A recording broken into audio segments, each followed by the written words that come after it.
Kisah inspirasi Islami. Setitik kebaikan bisa menyadarkan kejahatan.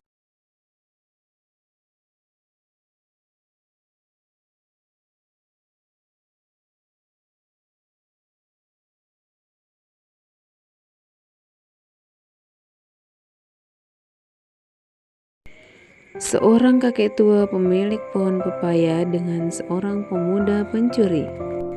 Pada suatu hari, ada seorang kakek tua yang sudah memiliki pohon pepaya dengan kondisi berbuah sudah matang.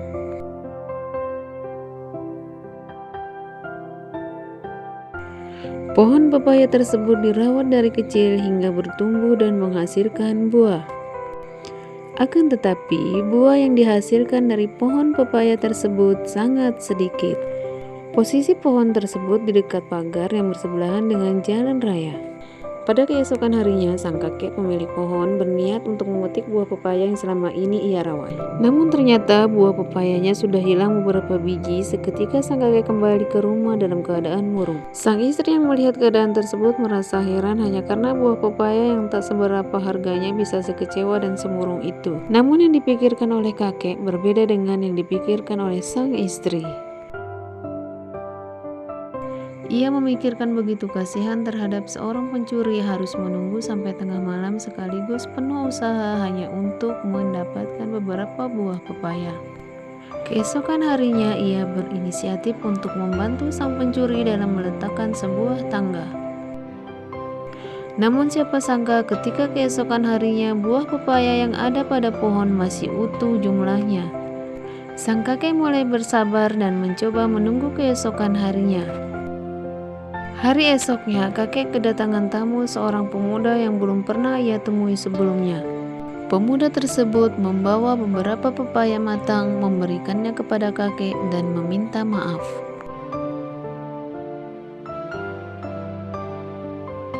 Pemuda tersebut juga menjelaskan jika dirinya yang mencuri pepaya milik kakek tadi. Sebenarnya pemuda tersebut masih berniat untuk mencuri pepaya. Namun karena adanya sebuah tangga tadi, pemuda tersebut hatinya tergerak untuk sadar jika pemilik pepaya tersebut begitu sabar sekaligus baik hati. Sejak saat itu, pemuda tersebut bertekad untuk berubah dan tidak mencuri lagi. Pesan moral yang diberikan oleh kisah tersebut adalah sebuah kebaikan meski sekecil apapun itu ternyata bisa memberikan dampak positif terhadap kebaikan orang lain. Mungkin orang lain memiliki rasa jahat terhadap kita, namun bisa jadi akibat kebaikan yang selama ini kita tabur dimanapun tempatnya akan memberikan buah manis di kemudian hari, seperti mengubah niat jahat seseorang menjadi lebih baik lagi. Apapun bentuknya, kebaikan pasti akan memberikan hasil yang berdampak positif kepada kita. Meski mungkin kita tak merasakannya, bisa jadi yang akan menuai adalah anak cucu kita kelak. Jadi jangan pernah bosan untuk berbuat baik kepada sesama.